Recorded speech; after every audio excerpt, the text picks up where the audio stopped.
দেখুন কালারটা কত সুন্দর হয়েছে।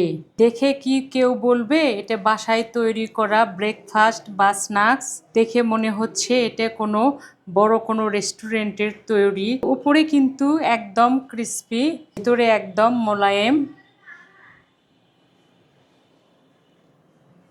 ভেতরটা আমি দেখাবো।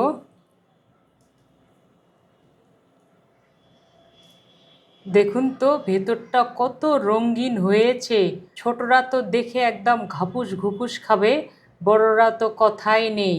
এমন একটি হেলদি রেসিপি যা সহজেই তৈরি করা যায় বাসায় থাকা উপকরণ দিয়ে। আমি একটু খেয়ে দেখাবো কেমন হয়েছে। অসাধারণ, বিশ্বাস করুন। যখন মুখের ভেতরে সবজিগুলো পড়বে তখন অন্যরকম একটা ফিল হবে, যা অসাধারণ লাগবে। এই নাস্তা কিন্তু ব্রেকফাস্ট হিসেবে খাওয়া যাবে, লাঞ্চে দেওয়া যাবে, টিফিনে দেওয়া যাবে। এটা আমি হেলদি করে তৈরি করেছি এবং চিজ দিয়েও তৈরি করেছি। যে যেটা পছন্দ করে সে তেমন করে খাবে।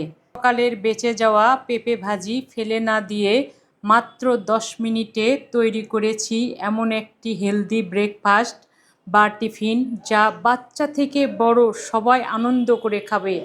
আশা করি এই হেলদি রেসিপি আপনাদের ভালো লাগবে। আর ভালো লাগলে আমার চ্যানেলটি সাবস্ক্রাইব করে ভিডিওটি লাইক কমেন্ট শেয়ার করে আমার সঙ্গে থাকবে। এর একটি লাইক কমেন্ট আমাকে অনুপ্রেরণা দেয়। চলুন দেখে আসি ঝটপট এই হেলদি ব্রেকফাস্ট। বিসমিল্লাহির রহমানির রহিম। প্রথমে আমি ব্যাটার তৈরি করব। প্রথমে ডিম নিলাম। আমি এখানে 2টা ডিম ব্যবহার করব। ডিম দুটো এখন আমি ফেটিয়ে নেব। ভালোভাবে ফেটাতে হবে যেন লাম্পস না থাকে। ডিমটা আমি সুন্দরভাবে ফেটিয়ে নিয়েছি, একটু লাম্পস নেই। এখন আমি দ্বিতীয় উপকরণ দেব। এখানে 2 কাপ ময়দা আছে। প্রথমে অল্প করে দেব, দিয়ে দিয়ে এরকম করে বিট করে নেব। আবার একটু দেব। ভালোভাবে মিশিয়ে নিতে হবে। আমি বিট করতে করতে সব আটাগুলো দিয়ে বিট করে নেব। আমি মোটামুটি মিশিয়ে নিয়েছি, যেহেতু পরে আবার মেশাতে হবে। এখন আর একটা উপকরণ দেব। এখানে 1 কাপ বেসন আছে, দিলাম। 4 টেবিল চামচ চালের গুঁড়ো আছে, এটা দিলে পরে উপরটা একটু ক্রিস্পি হবে।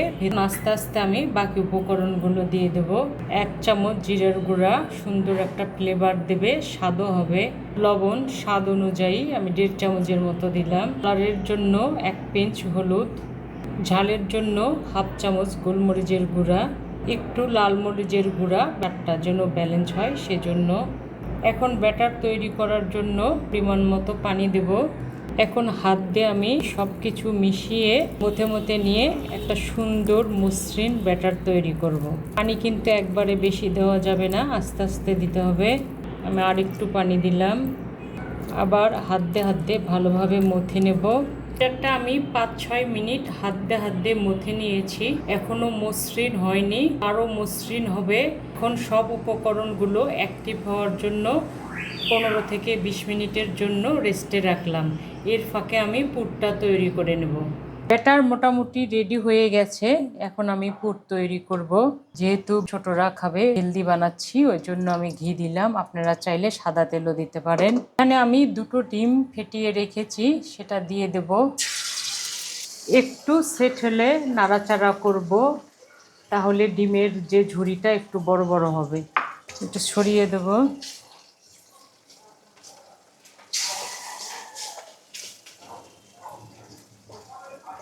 সেট হয়ে গেছে।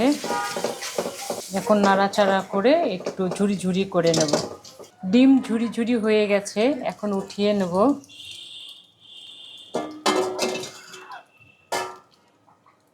ডিম উঠে নিয়েছি, আর একটু ঘি দিলাম বাকি উপকরণগুলো যোগ করার জন্য। প্রথমে 1 টেবিল চামচ পেঁয়াজ কুচি দিলাম, হালকা একটু ভেজে নেব। ভাজা হয়ে গেছে। স্বাদ অনুযায়ী কাঁচামরিচ দিলাম, হালকা একটু ভেজে নেব। পরিমাণ মতো বরবটি দিলাম, বরবটি একটু ভেজে নেব। বরবটি যখন হালকা নরম হবে সেই পর্যায়ে গাজর দিতে হবে। আমি 1 কাপের মতো গাজর নিয়েছি কুচি করা। এখন গাজর একটু ভেজে নেব। গাজরের পানিটা শুকিয়ে গেছে। এখন 1 পিঞ্চ লবণ দিলাম, সামান্য জিরার গুঁড়া দিলাম, সামান্য গোলমরিচ গুঁড়া।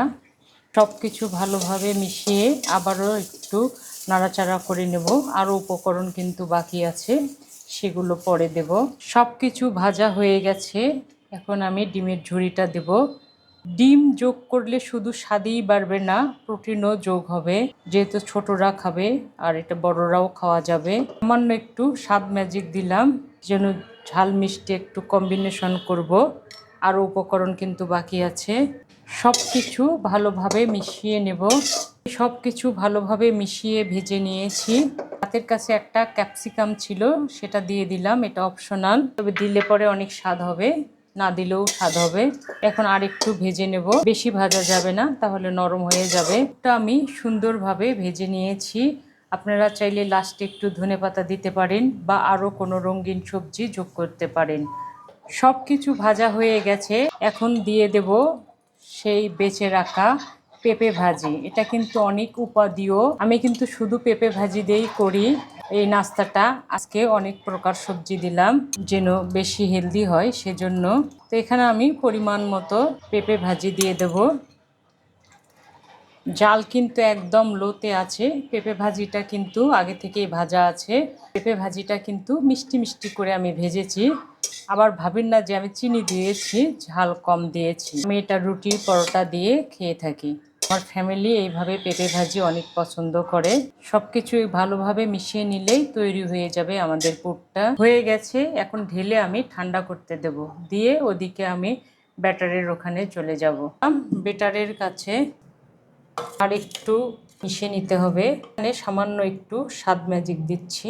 কিছু দিয়ে ভালোভাবে মিশিয়ে নেব। আপনারা চাইলে হ্যান্ড হুইক্সের সাহায্যেও করতে পারেন। ইনশাল্লাহ হয়ে গেছে। ব্যাটারের কনসিস্টেন্সিটা দেখুন, ঘনও না পাতলাও না, মিডিয়াম হয়ে গেছে। এখন ভাজতে চলে যাব। ভাজার জন্য চলে এসেছি।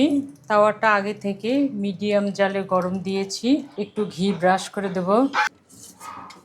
1 চামচ ব্যাটার নিলাম। এখন মাছ বরাবর দেব আস্তে আস্তে। স্পিডটা একটু হলে পরে আমি পুরটা দিয়ে দেব। স্পিডটা হয়ে গেছে। এখন আমি পুরটা দিয়ে দিচ্ছি। পুরের উপর হালকা একটু ব্যাটার দিয়ে দিলাম সেট হওয়ার জন্য। এখন এই সাইডটা আমি ফোল্ড করে দেব, দিয়ে একটু ব্রাউন কালার করে ভেজে নেব। যেমন পরোটা ভাজে ঠিক সেমন করে ভেজে নেব, যেন ভেতরটা সিদ্ধ হয়। দিয়ে পাল্টিয়ে কিন্তু ভেজে নেব। স্পিডটা ব্রাউন কালার হয়েছে। এখন উল্টিয়ে দেব। অপর পিঠটাও ব্রাউন কালার করে ভেজে নেব। এরকম 2-3 মিনিট উল্টিয়ে পাল্টিয়ে এটা সেঁকে নেব। আমি উল্টিয়ে পাল্টিয়ে ব্রাউন কালার করে ভেজে নিয়েছি, দেখতে পাচ্ছেন হয়ে গেছে। এখন উঠিয়ে নেব।